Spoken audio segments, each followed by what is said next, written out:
ये साप्ताहिक बाइबल का उपदेश Plainfield Christian science church independent से है, जो प्लेनफील्ड, न्यू जर्सी, अमेरिका में है। अधिक जानकारी के लिए कृपया हमारी वेबसाइट पर जाएं www.plainfieldcs.com। आपके अध्ययन के लिए ये पाठ रविवार 16 मार्च 2025 के लिए है। विषय: पदार्थ, स्वर्णपथ, राज्य और प्रतिदिन के खर्च के लिए राजा के यहाँ से नित्य का खर्च ठहराया गया, जो उसके जीवन भर लगातार उसे मिलता रहे। उत्तरदायी अध्ययन: पतरस, नीति वचन। परमेश्वर की ओर हमारे प्रभु की पहचान के द्वारा अनुग्रह और शांति तुम में बहुतायत से बढ़ती जाए, जिनके द्वारा उसने हमें बहुमूल्य और बहुत ही बड़ी प्रतिज्ञाएं दी हैं, ताकि इनके द्वारा तुम उस सदाहत से छूट कर, जो संसार में बुरी अभिलाषाओं से होती है, ईश्वरीय स्वभाव के संभागी हो जाओ। वरन इस रीति से तुम हमारे प्रभु और उद्धारकर्ता यीशु मसीह के अनंत राज्य में बड़े आदर के साथ प्रवेश करने पाओगे। जो मुझसे प्रेम रखते हैं, मैं भी उनसे प्रेम रखती हूँ, और जो मुझको यत्न से तड़के उठकर खोजते हैं, वो मुझे पा लेते हैं। धन और प्रतिष्ठा मेरे पास है, वरन ठहरने वाला धन और धर्म भी है। मेरा फल चोखे सोने से वरन कुंदन से भी उत्तम है, और मेरी उपज उत्तम चांदी से अच्छी है। मैं धर्म की बात में और न्याय की डगरों के बीच में चलती हूँ, जिससे मैं अपने प्रेमियों को परमार्थ के भागे करूं और उनके भंडारों को भर दूं। पाठ उपदेश बाइबल में से भजन संहिता। हे परमेश्वर, तेरी करुणा कैसी अनमोल है। मनुष्य तेरे पंखों के तले शरण लेते हैं। वो तेरे भवन के चिकने भोजन से तिरपत होंगे, और तू अपने सुख की नदी में से उन्हें पिलाएगा। क्योंकि जीवन का सौता तेरे ही पास है, तेरे प्रकाश के द्वारा हम प्रकाश पाएंगे। राज्य। बहुत दिनों के बाद तीसरे वर्ष में यहोवा का ये वचन एलिया के पास पहुंचा कि जाकर अपने आप को अखय्यब को दिखा, और मैं भूमि पर मी बरसा दूंगा। तब एलिया अपने आप को अखय्यब को दिखाने गया। उस समय सामरिया में अकाल भारी था। फिर एलिया ने अखय्यब से कहा, उठकर खा पी, क्योंकि भारी वर्षा की सनसनाहट सुनाई पड़ती है। तब अखय्यब खाने पीने चला गया, और एलिया किरमल की चोटी पर चढ़ गया और भूमि पर गिरकर अपना मुंह घुटनों के बीच किया, और अपने सेवक से कहा, चढ़कर समंदर की ओर दृष्टि करके देख। तब उसने चढ़कर देखा और लौटकर कहा, मैं कुछ नहीं देखता। एलिया ने कहा, फिर 7 बार जा। 7वीं बार उसने कहा, देख, समंदर में से मनुष्य के हाथ का सा एक छोटा बादल उठ रहा है। एलिया ने कहा, अखय्यब के पास जाकर कह कि रथ जुतवा कर नीचे जा, कहीं ऐसा न हो कि तू वर्षा के कारण रुक जाए। थोड़ी ही देर में आकाश वायु से उड़ाई हुई घटाओं और आंधी से काला हो गया, और भारी वर्षा होने लगी, और अखय्यब सवार होकर यजरील को चला गया। राज्य। भविष्यद्वक्ताओं के चेलों की पत्नियों में से एक स्त्री ने अलीशा की दुहाई देकर कहा, तेरा दास मेरा पति मर गया, और तू जानता है कि वो यहोवा का भय मानने वाला था, और जिसका वो कर्जदार था वो आया है कि मेरे दोनों पुत्रों को अपने दास बनाने के लिए ले जाए। अलीशा ने उससे कहा, मैं तेरे लिए क्या करूं? मुझसे कह कि तेरे घर में क्या है। उसने कहा कि तेरी दासी के घर में एक हांडी तेल को छोड़ और कुछ नहीं है। उसने कहा, तू बाहर जाकर अपने सब पड़ोसियों से खाली बर्तन मांग ले, और थोड़े बर्तन ना लाना। फिर तू अपने बेटों समेत अपने घर में जा, और द्वार बंद करके उन सब बर्तनों में तेल उंडेल देना, और जो भर जाए उन्हें अलग रखना। तब वो उसके पास से चली गई, और अपने बेटों समेत अपने घर में जाकर द्वार बंद किया। तब वो तो उसके पास बर्तन लाते गए, और वो उंडेलती गई। जब बर्तन भर गए, तब उसने अपने बेटे से कहा, मेरे पास एक और भी ले आ। उसने उससे कहा, और बर्तन तो नहीं रहा। तब तेल थम गया। तब उसने जाकर परमेश्वर के भक्त को ये बता दिया, और उसने कहा, जा, तेल बेचकर कर्ज भर दे, और जो रह जाए उससे तू अपने पुत्रों सहित अपना निर्वाह कर। मत्ती। और यीशु सारे गलील में फिरता हुआ उनकी सभाओं में उपदेश करता और राज्य का सुसमाचार प्रचार करता और लोगों की हर प्रकार की बीमारी और दुर्बलता को दूर करता रहा। मत्ती। वो इस भीड़ को देखकर पहाड़ पर चढ़ गया, और जब बैठ गया तो उसके चेले उसके पास आए, और वो अपना मुंह खोलकर उन्हें ये उपदेश देने लगा। मत्ती। अपने लिए पृथ्वी पर धन इकट्ठा ना करो, जहाँ कीड़ा और काई बिगाड़ते हैं, और जहाँ चोर सेंध लगाते और चुराते हैं। परंतु अपने लिए स्वर्ग में धन इकट्ठा करो, जहाँ ना तो कीड़ा और ना काई बिगाड़ते हैं, और जहाँ ना चोर सेंध लगाते हैं और ना चुराते हैं। क्योंकि जहाँ तेरा धन है, वहाँ तेरा मन भी लगा रहेगा। इसलिए मैं तुमसे कहता हूँ कि अपने प्राण के लिए ये चिंता न करना कि हम क्या खाएंगे और क्या पिएंगे, और ना अपने शरीर के लिए कि क्या पहनेंगे। क्या प्राण भोजन से और शरीर वस्त्र से बढ़कर नहीं? आकाश के पक्षियों को देखो, वो ना बोते हैं, ना काटते हैं, और ना खेतों में बटोरते हैं, तो भी तुम्हारा स्वर्गीय पिता उनको खिलाता है। इसलिए तुम चिंता करके ये न कहना कि हम क्या खाएंगे या क्या पिएंगे या क्या पहनेंगे। तुम्हारा स्वर्गीय पिता जानता है कि तुम्हें ये सब वस्तुएं चाहिए। इसलिए पहले तुम उसके राज्य और धाम की खोज करो, तो ये सब वस्तुएं भी तुम्हें मिल जाएंगी। यूहन्ना। तब यीशु ने उनसे फिर कहा, मैं इसलिए आया कि वो जीवन पाएं और बहुतायत से पाएं। इफसियों। मैं इसी कारण उस पिता के सामने घुटने टेकता हूँ, जिससे स्वर्ग और पृथ्वी पर हर एक घराने का नाम रखा जाता है, कि वो अपनी महिमा के धन के अनुसार तुम्हें ये दान दे, कि तुम उसकी आत्मा से अपने भीतरी मनुष्यत्व में सामर्थ पाकर बलवंत होते जाओ, और विश्वास के द्वारा मसीह हमारे हृदय में बसे, कि तुम प्रेम में जड़ पकड़कर और नींव डालकर सब पवित्र लोगों के साथ भली भांति समझने की शक्ति पाओ, उसकी चौड़ाई और लंबाई और ऊंचाई और गहराई कितनी है, और मसीह के उस प्रेम को जान सको जो ज्ञान से परे है, कि तुम परमेश्वर की सारी भरपूरी तक परिपूर्ण हो जाओ। अब जो ऐसा समर्थी है कि हमारी विनती और समझ से कहीं अधिक काम कर सकता है, उस सामर्थ के अनुसार जो हमें कार्य करता है, कलीसिया में और मसीह यीशु में उसकी महिमा पीढ़ी से पीढ़ी तक युग युग होती रहे। अब मैं मेरी बेकर एडी द्वारा क्रिश्चियन साइंस की किताब विज्ञान और स्वास्थ्य शास्त्रों की कुंजी के साथ के साहस संबंधी अंश पढ़ूंगा। विज्ञान और स्वास्थ्य।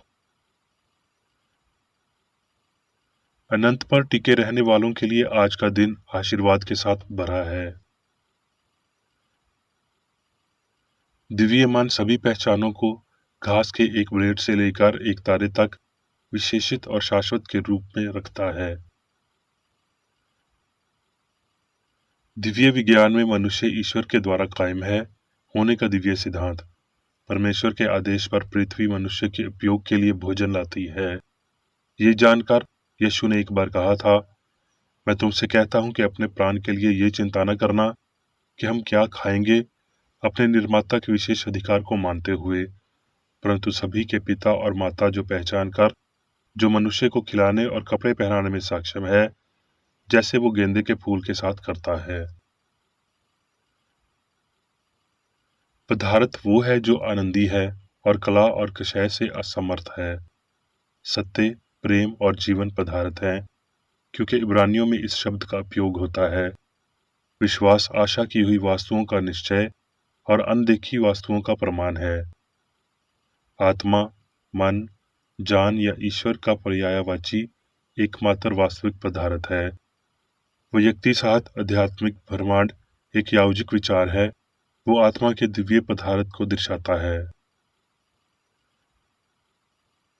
वास्तविकता और उसके ज्ञान में होने के क्रम को समझने के लिए आपको परमेश्वर को उस सभी के दिव्य सिद्धांत के रूप में फिर से शुरू करना चाहिए जो वास्तव में है। आत्मा, जीवन, सत्य, प्रेम एक के रूप में गठबंधन और भगवान के लिए शास्त्र के नाम है।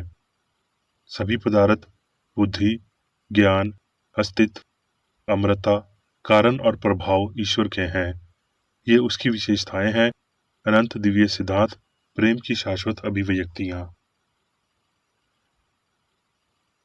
जैसा कि ईश्वर पदार्थ है और मनुष्य ईश्वरी छवि और समानता है, मनुष्य को आत्मा के पदार्थ की इच्छा करनी चाहिए और केवल पदार्थ की, ना कि सामग्री की, और वास्तव में उसने ऐसा ही किया है। ये विश्वास कि मनुष्य के पास कोई अन्य पदार्थ या मन है आध्यात्मिक नहीं है और पहली आज्ञा को तोड़ता है कि तुम एक ईश्वर को, एक मन को स्वीकार करो। नश्वर मनुष्य खुद को पदार्थ लगता है, जबकि मनुष्य छवि विचार है। भ्रम, पाप, बीमारी और मृत्यु भौतिक अर्थों की झूठी गवाही से उत्पन्न होते हैं, जो कि अनंत आत्मा की केंद्रीय दूरी के बाहर एक निश्चित दृष्टिकोण से मन और पदार्थ की एक उल्टी छवि प्रस्तुत करता है और सब कुछ उल्टा हो जाता है। ये एक झूठा अनुमान है। ये धारणा के वास्तविक पदार्थ है आत्मा के विपरीत है। आत्मा ईश्वर अनंत है, सब कुछ है। आत्मा का कोई विपरीत नहीं हो सकता। नश्वर की झूठी मान्यताओं में से एक ये है कि सामग्री पर्याप्त है, ये जीवन और संवेदना है और केवल एक समारूप नश्वर चेतना में मौजूद है। इसलिए जैसा कि हम आत्मा और सत्य से संपर्क करते हैं, हम पदार्थ की चेतना खो देते हैं। ये मानते हुए कि भौतिक पदार्थ हो सकता है, एक और प्रवेश की आवश्यकता है, अर्थात आत्मा अनंत नहीं है और ये मामला आत्म रचनात्मक, आत्म अस्तित्व और शाश्वत है। इससे ये होगा कि दो शाश्वत कारण हैं, एक दूसरे के साथ हमेशा के लिए युद्ध करना, और फिर भी हम कहते हैं कि आत्मा सर्वोच्च और सर्व उपस्थिति है। आत्मा अनंत और सर्वोच्च है। आत्मा के पास आत्मा को प्राप्त करने के लिए अनंत संसाधन है और खुशी अधिक आसानी से प्राप्त की जाएगी और हमारे रखने में अधिक सुरक्षित होगी अगर आत्मा में मांग की जाए। अकेले उच्च आनंद अमर आदमी के क्रोध को संतुष्ट कर सकते हैं। हम व्यक्तिगत समझदारी की सीमा के भीतर खुशी का संचार नहीं कर सकते। जो इच्छा धार्मिकता की भूख की ओर ले जाती है, वो हमारे पिता का आशीर्वाद है और ये हमारे पास व्यर्थ नहीं लौटती। ईश्वर स्तुति की सांस से प्रेरित होकर उससे अधिक कुछ नहीं कर सकता जो उसने पहले ही कर दिया है, और ना ही अनंत सब कुछ अच्छा करने से कम कर सकता है, क्योंकि वह अपरिवर्तनीय ज्ञान और प्रेम है। मसीही गुप्त सौंदर्य और आनंद में आनंदित होते हैं जो दुनिया से छिपे हैं, लेकिन भगवान उन्हें जानता है। आत्म विस्मृति, पवित्रता और स्नेह निरंतर प्रार्थना है, पेशा नहीं अभ्यास, विश्वास नहीं समझ। सर्वशक्तिमान के कार्य और नेक हाथ हैं और वो निश्चय ही असीम आशीर्वाद प्राप्त करते हैं। जो कुछ भी ज्ञान, सत्य या प्रेम से प्रेरित होता है, चाहे वो गीत हो, उपदेश हो या विज्ञान हो, मानव परिवार को मसीह की मेज से आराम के टुकड़ों का आशीर्वाद देता है, भूखे को खाना खिलाता है और प्यासे को जीवन जल देता है। पदार्थ, जीवन, बुद्धि, सत्य और प्रेम जो देवता का निर्माण करते हैं, उनकी रचना से परिलक्षित होते हैं, और जब हम विज्ञान के तत्वों के प्रति शारीरिक इंद्रियों की झूठी गवाही देते हैं, तो हम इस वास्तविक समानता और प्रतिबिंब को हर जगह देखेंगे। जीवन अस्तित्व में परिलक्षित होता है, सत्यता में सत्य, अच्छाई में ईश्वर जो अपनी शांति और स्थायित्व प्रदान करता है, निःस्वार्थ भाव से प्यार, सुंदरता और रोशनी में नहाया हुआ। हमारे पैरों के नीचे की घास चुपचाप बहती है, नंबर पृथ्वी के वारिस होंगे। मामूली ऑर्बिट्स उसकी प्यारी सांस को स्वर्ग भेज देता है। महान चट्टान छाया और आश्रय देती है। चर्च गुंबद से सूरज की रोशनी कैद में झलक आती है बीमार कक्ष में घूमती है, फूल को रोशन करती है, परिदृश्य को सुशोभित करती है, पृथ्वी को आशीर्वाद देती है। मनुष्य उसकी समानता में बना, उसके पास सभी कुछ पृथ्वी पर परमेश्वर के प्रातिनिध्य को दर्शाता है। मनुष्य के साथ भगवान के वैज्ञानिक संबंध हैं। हम पाते हैं कि वो कुछ भी एक को आशीर्वाद देता है, वो सभी को आशीर्वाद देता है। जैसा कि यीशु ने आत्मा को दिखाया, भौतिक नहीं आपूर्ति का स्रोत होने के नाते रोटी और मछलियों के साथ। क्या ये विश्वास करना बेवफाई की प्रजाति नहीं है कि मसीहा के रूप में इतना महान कार्य स्वयं या ईश्वर के लिए किया गया था, जिसे यीशु के उदाहरण से अनंत सद्भाव को बनाए रखने के लिए किसी सहायता की आवश्यकता नहीं थी, लेकिन नश्वर लोगों को इस सहायता की आवश्यकता थी और यीशु ने उनके लिए रास्ता बनाया। ईश्वरीय प्रेम हमेशा से मिलता है और हमेशा हर मानवीय आवश्यकता को पूरा करता है। ये कल्पना करना ठीक नहीं है कि यीशु ने दिव्य शक्ति का छायान केवल संख्या के लिए किया, क्योंकि सभी मानव जाति के लिए और सभी समूहों में सभी अच्छे की आपूर्ति करता है। कृपया का चमत्कार प्रेम का कोई चमत्कार नहीं है। यीशु ने शारीरिक शक्ति के साथ साथ आत्मा की असीम क्षमता का प्रदर्शन किया। इस प्रकार मानव भावना को अपने स्वयं के दूषण से भागने में मदद करने और दिव्य विज्ञान में सुरक्षा की तलाश करने के लिए। अब मैं मेरी बेकर एडी द्वारा चर्च मैनुअल में दिए गए 3 दैनिक कर्तव्यों को पढ़ूंगा। दैनिक प्रार्थना। प्रत्येक दिन प्रार्थना करने के लिए इस चर्च के प्रत्येक सदस्य का कर्तव्य होगा, तुम्हारा राज्य आए, ईश्वरी सत्य, जीवन और प्रेम के शासन को मुझ में स्थापित कर और मुझ पर शासन कर, और तेरा वचन सभी मनुष्यों के स्नेह को समृद्ध कर सकता है और उन पर शासन कर। आदेशों और कर्तव्यों के लिए एक नियम। ना तो दुश्मनी और ना व्यक्तिगत लगाव मदर चर्च के सदस्यों के आदेशों और कर्तव्यों पर लागू करना चाहिए। विज्ञान में दिव्य प्रेम ही मनुष्य को नियंत्रित करता है और एक क्रिश्चियन विज्ञानी प्यार की मीठी सुविधाओं को दर्शाता है। प्यार में डांटने पर, सच्चा भाईचारा, परोपकार और क्षमा में। इस चर्च के सदस्यों को प्रतिदिन ध्यान रखना चाहिए और सभी बुराई दूर करने, भविष्यवाणी, न्याय करने, निंदा करने, परामर्श देने, प्रभावित करने या गलत तरीके से प्रभावित होने से बचने के लिए प्रार्थना करनी चाहिए। कर्तव्य के प्रति सतर्कता। इस चर्च के प्रत्येक सदस्य का ये कर्तव्य होगा कि वो प्रतिदिन आक्रामक मानसिक सुझाव से बचाव करे और भूलकर भी ईश्वर, नेता और मानव जाति के प्रति अपने कर्तव्य की उपेक्षा नहीं करनी चाहिए। उनके कामों से उन्हें आंका जाएगा और वो उचित या निंदनीय होगा।